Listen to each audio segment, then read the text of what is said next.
Are you gonna torture me? And am I gonna enjoy being you were tortured? lucky, yeah, you're lucky. There's so much, And people have so asked much for cockiness. it. No. Do you want to go upstairs?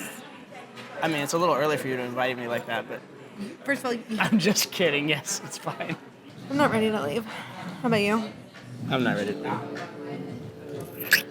I'm enjoying it a little bit. Your lips are going to be a little tingly from this. You're welcome. That's right. Don't bite your lip like that. Like what? Get out of here. Go to...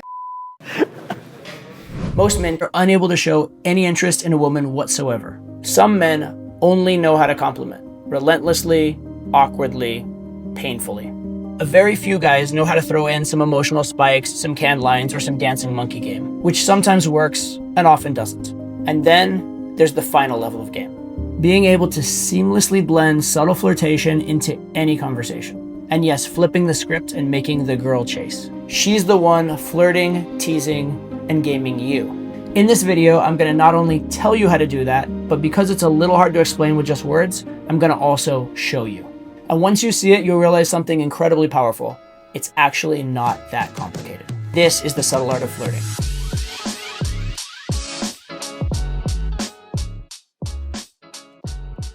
I like the look. A little more edgy than I expected. I was expecting some, you know. What? It's like raining outside. What else am I supposed to do? I'm like, you have to wear like city ready shoes. Mm-hmm. That's what it is. People are always sort of like, oh, a woman in a skirt. And I'm like, no, a man in short shorts. Like short enough shorts. Like a guy in like shorts and like a tee. Like that's the vibe here at least. No? That's what does it for you? I feel like that's like, ooh, it's nice weather out. Yeah. Okay. I'm crazy. I think you're amusing. So at this point already, right at the start of the date, I haven't done any overtly teasing or overtly flirty lines, yet you see she's already giggling, she's already trying to prove herself to me, she's already feeling a little bit self-conscious in that I'm higher value than her way. And how did this happen? It's from one simple thing. I'm making the conversation about her. By making the conversation, you could call it reflexive or ad hominem. It puts her in her head. It makes her think about what she's doing, and it makes her wonder how she's being perceived. And this is very powerful, even without me explicitly stating it. I don't have to say, here's my opinion about you. I just have to say, I have an interesting opinion about you. And it makes her wonder. In fact, the vagueness can actually be powerful. You seem like a very elegant and wonderful stranger. Although I think you told me I was a little bit more edgy than you thought. You chose to, continue the edginess with ripped jeans? With the attire, yeah. No, ripped jeans were the start of it. Ripped Was the jeans start and of your sneaker edginess? and the shoes. Okay. That's like as far as my edginess goes. Okay. Who were you in high school? Were you like the bad kid or the good kid? No. Right. I was gonna say you should have guessed. What about in high school? What about now? I mean, High school's like I'm a gonna very find long time ago. out about now. What's your first impression? First impression? I think Because I get one of two things. I either get like, wow, you look like such a little angel, or you look like trouble. I get nothing in between. Really? Yeah. I think you were honestly mostly good, but you enjoyed breaking a rule occasionally, and you wanted to think of yourself as more of a rule breaker than you probably were. I'm That's not my a rule guess. breaker at all. Okay. I don't like breaking rules. I like a hard and fast rule, actually. Yeah. I'd like to be able to toe the line, but I like to know like what is the if this is a yes and this is a no. I'm fine with that. Your reputation is everything. But I'm also not. No, I'm a under promise over deliver. So I can be like, I'm happy to have like a drink with you, but like I can't promise anything more than that. But like I'll show up. Okay. What about you? Do you keep your promises? I mean, I'm here, so. Do you want to go? You have a full no judgment if you just want to like exit whenever. Absolutely. It's fine. No, I mean, no. You said this like I'll shut for one drink, but I can't promise anything. I said, well, I'm here. It's the same thing you just said. Fair. No, I don't mean to you. I mean in general. Uh-huh. I mean in general.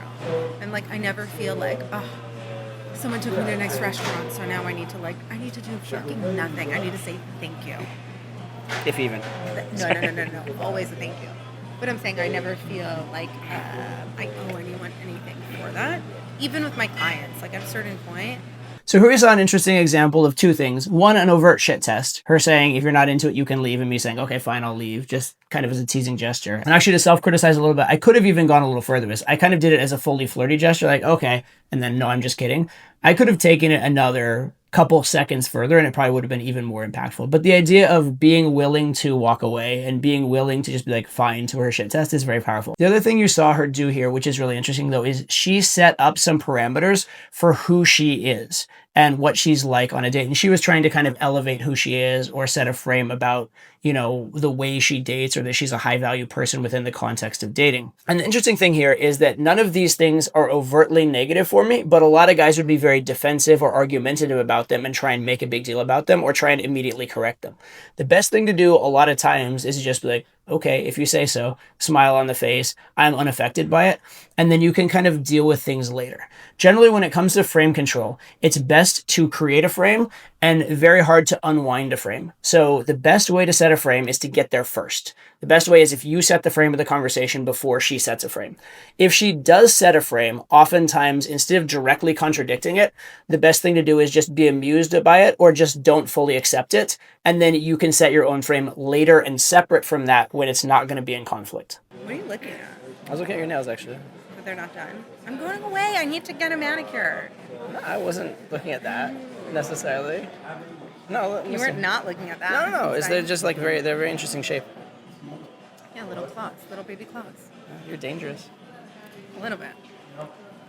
I think you get. First of all, I love how self-conscious you are sometimes, and secondly, I'm not at all. And also, I love the look you get on your face when I tease you. It's very adorable. No, I think No. you just can't read me. You know. We don't It get a takes look when I lot. tease you. I mean, I think it's funny, but it takes a lot more than that. Trust me. Okay, now this is very interesting because there are two lines I used that absolutely could be considered canned lines in a way, right?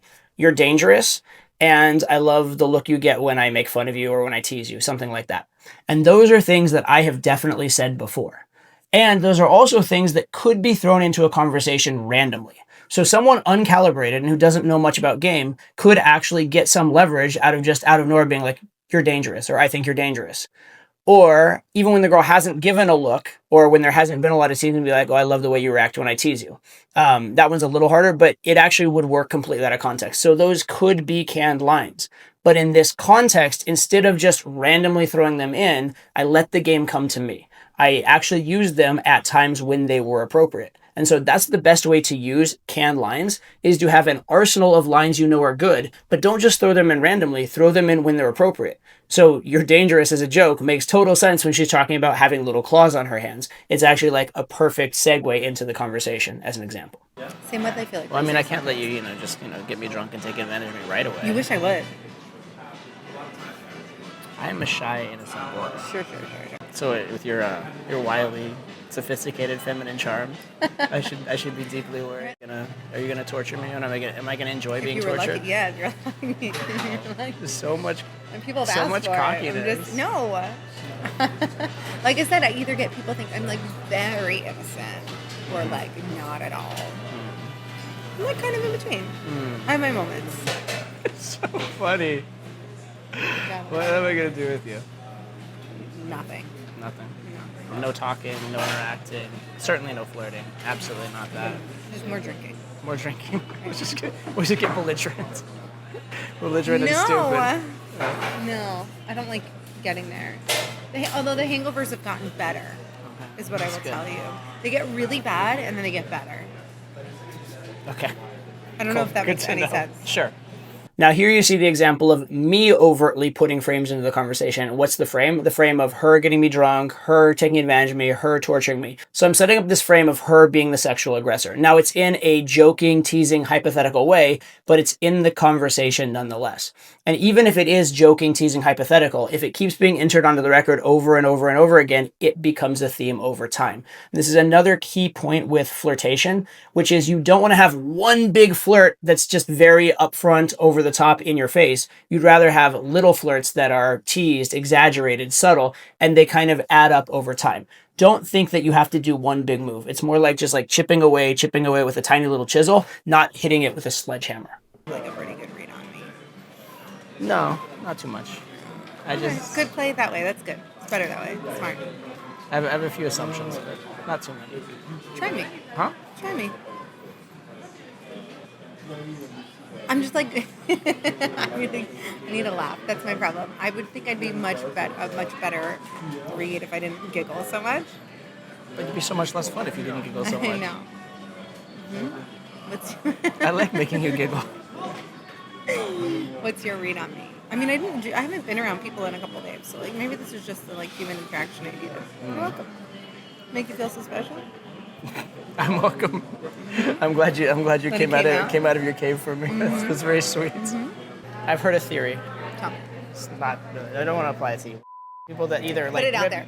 People either like take the wrapper, the labels off things all the time, or rip tabs off things. Tell me. It's like, you know, Are you a little psycho? pent up energy of a certain type. I'm sorry. I mean, you can read into anything however you want. I'm not pulling it off of yours. How about that? I'm not pulling anything of mine off just yet. Thank you. Thank you. We've only even known each other in person for like in an hour or so. It's like, not even an hour. Not even an hour, yeah. It's not even an hour. It would be if you showed up. That's right. Excuse you. So that little interaction is great, and then it shows some really subtle flirting and then some not so subtle flirting. But the not so subtle flirting is in a format that lets me get away with it. So first, the subtle flirting. Number one, I like making you giggle, right? The idea of making her giggle, if a girl giggles around a guy, stereotypically, it means she's attracted to him. So whether or not she's giggling for that reason or for a different reason, just pointing out the fact that I am making her giggle or she's giggling around me is subtly a frame control, subtly saying that she's attracted to me. And then the second part, there's this stereotype, this cliche that if you're ripping the labels off things or fidgeting too much, it's a sign of like sexual frustration. But I didn't flat out say, that means you're sexually frustrated. That would be very in your face. Instead, I'm like, oh yeah, I've heard that means you're frustrated in a certain way. Right? Delivering it that way, being a little more subtle about it, not saying the way and letting her come to the conclusion is just a better way of doing it. And you know what? If I said it and she didn't come to the conclusion, nothing is lost. That's the important thing. If you don't know how to flirt, you feel like every flirt has to have an impact. When you know that you can find a flirt wherever and whenever, it's okay if you flirt and she misses it. It's okay if you tell a joke and she doesn't get it and you just move on. You don't have to have every single little bit work. And now speaking of the not so subtle flirtation, when I said she can't take certain things off of me. Well, see, that's very forward and very upfront, except it's not. Because she said the thing and I misinterpreted. I misunderstood what she said. If I put into the conversation on its own something very sexual, that's very try hard, that's very forward, that's very upfront. When she says something and I misunderstand it or twist it in a clever way into something else, I didn't put it there, she did. And so I'm sort of faultless. I'm sort of blameless in everything. And so I can get away with a lot more. I can do like 3 times or 5 times as big of a flirt or a sexual advance safely when I'm misinterpreting than I could if I just threw it into the conversation all by itself. Do you want to go upstairs? I mean, it's a little early for you to invite me like that, but... First of all... I'm just kidding. Yes, it's fine.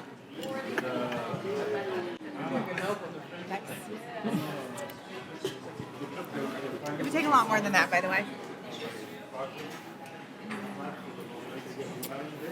You're right. You'd have to do more than just say those. You'd have to do more than just say those words to get me to come upstairs with you.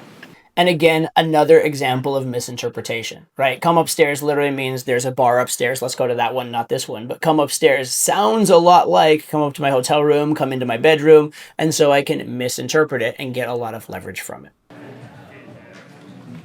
Yes? I don't know. You just have very interesting eyes. I'm sure you hear that all the time. It's very cheesy for you. I haven't heard interesting. You have nice eyes. Like blue marbles. Blue marbles. Yeah. We both have like a color inside a color. Mm-hmm.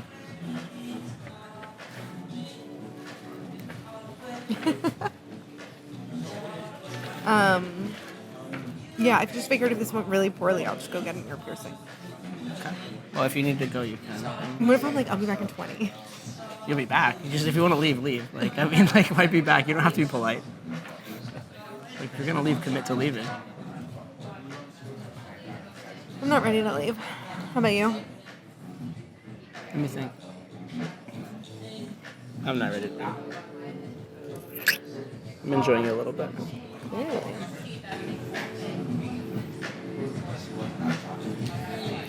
Those eyes were too tempting. I couldn't resist. What? Too tempting. Too tempting. Too tempting. Okay, so a couple major points here. Number one, a lot of flirtation can be done non-verbally. And just holding eye contact, smirking, slowing down, all that kind of stuff can be very, very powerful, especially when it's close to time to kiss the girl. When you're trying to build a vibe for a kiss, this is the kind of stuff you want to do. And the other thing that was very powerful here was the power move of being willing to walk away. She kind of implied, oh, she might have left if the date wasn't good, or she implied she might be willing to walk away. And I basically told her, yeah, go ahead. Right? I called her bluff, and then she said, I don't want to leave yet. At that exact moment, she shows a non-willingness to walk away.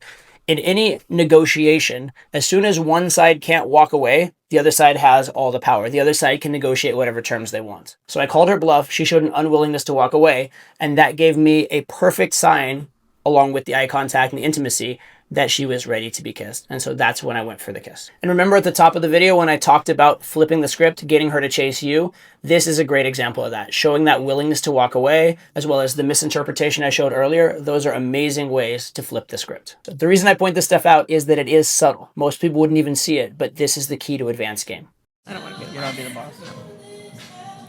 So I can be the boss. In what? Business? Sure. Life. I don't know. Sure.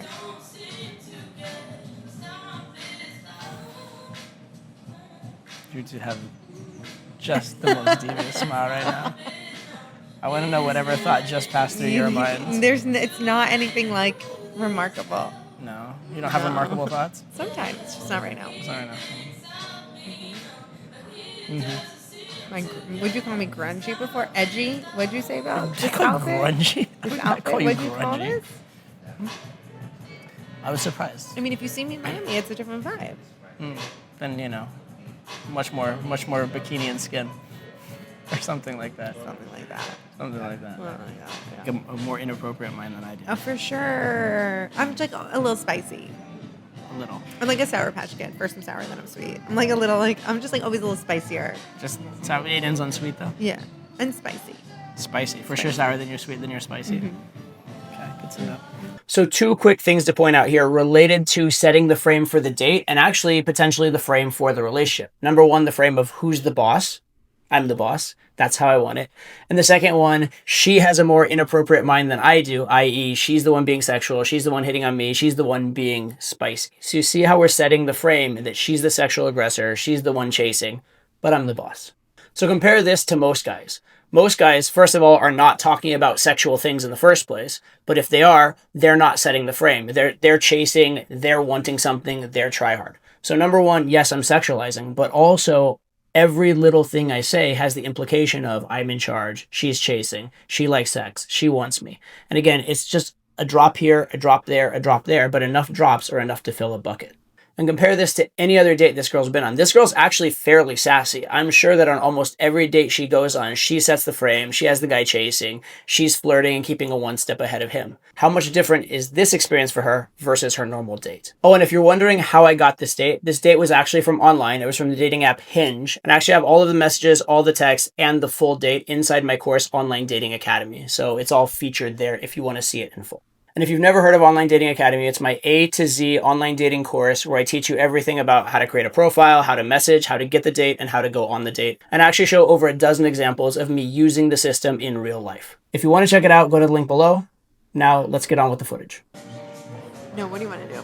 Want to go for another drink somewhere? I think a drink and food would be good. How do you feel about my tat just like peeking Come out here. from it? Without a crush. Wait. Your lips are going to be a little tingly from this. You're welcome.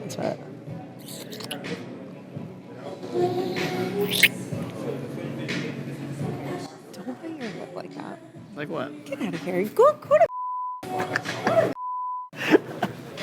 So obviously some good signs here. Obviously more kissing, and kissing is always good. And you'll notice who's chasing for the kiss, her, and me pulling my head away and things like that, right? Setting the frame of who is trying harder for the escalation. But probably the most important thing here is we are going to another venue because that's essential. And it's not like I'm negotiating or trying to get her there. It's like we've fully agreed. It's a given that we're going to continue this. That's the given part. It's just a matter of negotiating. And in fact, I would almost never take a girl for food and drink as opposed to just drink or just next location. But I was so confident here. Like, she gave me the option, food or drink or wherever, it doesn't matter. In this particular case, I was actually so confident, and I actually hadn't eaten anything all day, that I was like, you know what? I actually just want to eat because it'll be more pleasant for me if we eat and continue it that way. That's actually violating a normal rule I have for myself, but I was so confident here because she's chasing, because she's so on board, that I actually broke my own rule. Obviously, this is empirically good. We're kissing more and we're going to another location, which is an essential part of a good date. But the more important thing is the frame around it. With regards to the location, it's not me trying to persuade her or even suggest the idea. It's that we've already agreed we're going to hang out, and we're just kind of casually deciding, what do you want to do right now? Kind of as if we're already a couple and we're just like, what do you want to do right now, right? We're already together. That's already assumed. And then when it comes to the kiss, that's already pretty assumed as well. I'm actually like leaning in and pulling away, teasing her a little bit. She's apologizing to me for the fact she has lip gloss on before kissing me. So the frame here is very firmly set. So in conclusion, what's the big lesson here? Well, there are a few. The first one is you do have to make it sexual. I would bet that this date that you just watched was a lot more sexual, a lot more intimate, a lot more flirty than the dates that you are on. And part of that comes down to having a pair of balls, going for it, being willing to make it man to woman. But the second part is subtlety. The difference between giving a compliment and giving a push-pull. Not just you're cute, but you're trouble. And the difference between putting a push-pull out of nowhere versus waiting, being patient, letting the game come to you, and finding the correct placement to find where it is congruent. And also, what is the frame around the flirtation? Is it, I'm a horny guy, or is it, you are a cute, sexy girl, and I'm not sure about you, but I'm having fun with this, right? The right framing makes all the difference in the world. Ultimately, subtle moves are actually more powerful than big overt moves, as well as less risky. Because in game, the fact that you're not being tryhard, the fact that you're not being obvious, the fact you don't seem to care is its own form of value, and it actually puts a multiplier on the power of anything else you're doing. And as you get better and better at the skill of flirting, you're not going to worry about where do I find a flirt. You're going to see them everywhere. And so then you can pick and choose the best ones, and you can wait for the best ones to come your way. You don't have to be impatient. You don't have to be pushy in your game once you get competent at flirting. This is particularly true on dates, and even more so on online dates when you have a lot of time and you don't need to be in a rush to convey your personality. And as I mentioned earlier, this entire date, including the messaging and text messaging that led up to it, is inside Online Dating Academy, so you can watch it all there. So you can check that out at the link below. And also, if you do have questions, need clarification, if that's too subtle, go ahead and write it in the comments below. Thank you for being here, and I will see you on the next video.